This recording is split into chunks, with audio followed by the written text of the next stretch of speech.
नाज़रीन अहम ख़बर खां आगाह कंदा हलूं। सिंध जे जेलुनि ऐं वर्क्स एंड सर्विसिस वारे सीनियर वज़ीर अली हसन ज़रदारी जो सेंट्रल जेल कराची जो दौरो कयो आहे। मामलनि ऐं क़ैदियुनि खे फ़रहाम कयल सहूलतुनि ऐं मजमूई नज़्म ज़ब्त जो सिधो सओं जाइज़ो वठण हो मुख़्तलिफ़ हिस्सनि जो मुआइनो कयो आहे।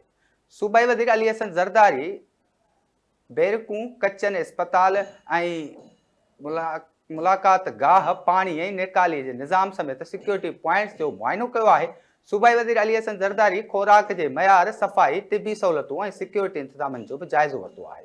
सूबाई वज़ीर अली हसन ज़रदारी क़ैदियुनि सां मुलाक़ात करे संदनि मसइला पिणु ॿुधा आहिनि। क़ैदियुनि सहूलतुनि ऐं मुलाक़ाती निज़ाम ऐं बुनियादी ज़रूरतुनि बाबति पंहिंजो तजवीज़ूं ऐं शिकायतूं पेश कयूं आहिनि। उन हवाले सां कराची खां ब्यूरो चीफ इमदाद सुमरा लाइन ते मौजूदु आहे। जी इमदाद, तफ़सील खां आगाह कजो।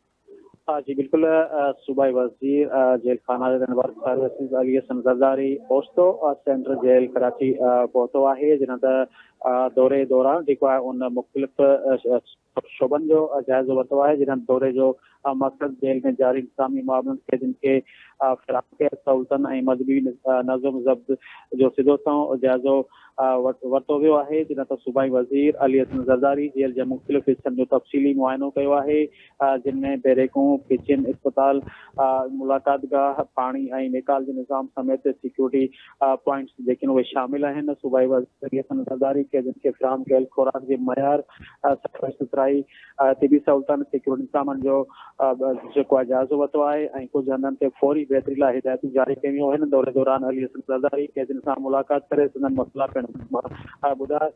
क़ैदियुनि तिबी सहूलतनि, मुलाक़ाती निज़ाम ऐं बुनियादी ज़रूरतनि बाबति पंहिंजूं तजवीज़ूं ऐं शिकायतूं पेश कयूं, जिते सूबाई वज़ीर लाॻापियल अमलदारनि खे फौरी तौर क़दम खणण जी हिदायतूं जारी कयूं। सूबाई वज़ीर अली हसन ज़रदारी वाज़े कयो त क़ैदियुनि जे इंसानी हक़नि जे तहफ़्फ़ुज़ सिंध हुकूमत जी अवलीन तरजीह आहे। उन कंहिं क़िस्म जी ग़फ़लत बर्दाश्त न कई वेंदी। सूबाई वज़ीर अली हसन ज़रदारी चयो त जेल सामिया खे हिदायत कई आहे त सफ़ाई सुथराई निज़ाम खे वधीक मौसर बणायो वञे, क़ैदियुनि लाइ सिहत जूं सहूलतूं बहितर कयूं वञनि ऐं सिक्योरिटी जे समूरनि मामलनि ते सख़्ती सां अमल दरामद कयो वञे।